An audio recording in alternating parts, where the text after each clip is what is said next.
You know, we're always told to read the ingredients on the products that we buy and use, but take a look at these ingredients. I mean, unless you're a chemical engineer, this Greek gobbledygook means nothing to you. You don't know what you're using on your body or on your kids. In fact, you can get more information about the chemicals in a dog's flea collar than you can about the chemicals in baby shampoo. Triclosan is a synthetic antibacterial ingredient that's a chemical cousin to Agent Orange. Is triclosan in any of the products you use? Well, we're going to find out. Linda Shea has been speaking out about chemicals that we use in the day-to-day products, and what she has to say is pretty scary. Let's start off with a word that we might see on the front of some of these things we buy: non-toxic. Does that mean anything?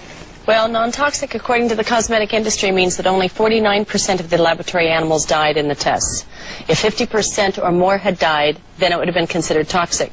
But because the cosmetic industry is self-regulated since 1938, nobody has a right to see any of those tests. If they are so bad for us, why are we all I mean, if you look at these products here, many of them are stuff that you probably use at home, why aren't we all sick or dead?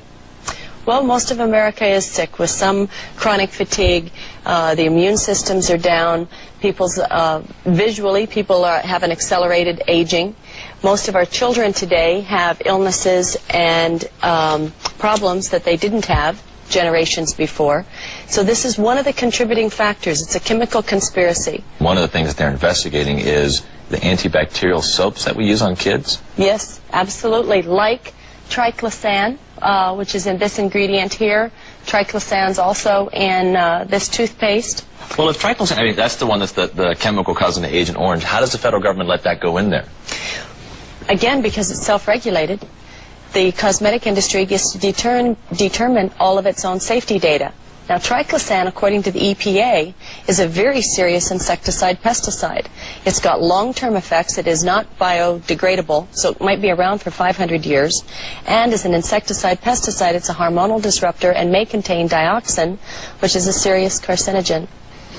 Is it possible that it's in such minuscule, itty-bitty amounts that it really has no effect? I mean, could it be in larger doses something that's dangerous, and in the dose that's in toothpaste, for example, not a concern? Do you know that the toxic ingredients in triclosan is rated at parts per trillion?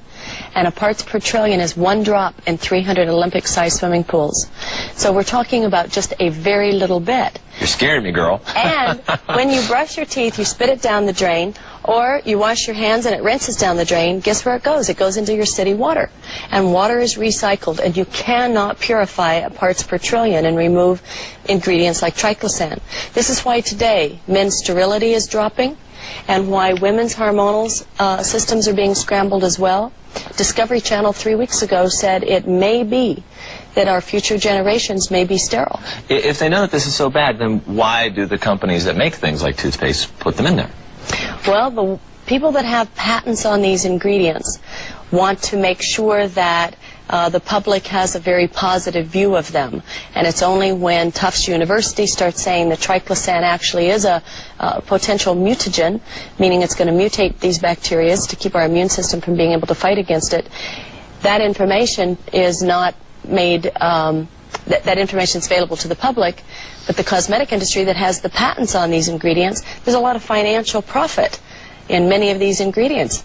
That's why most of them are synthetic, because petroleum-based ingredients are what you get patents on.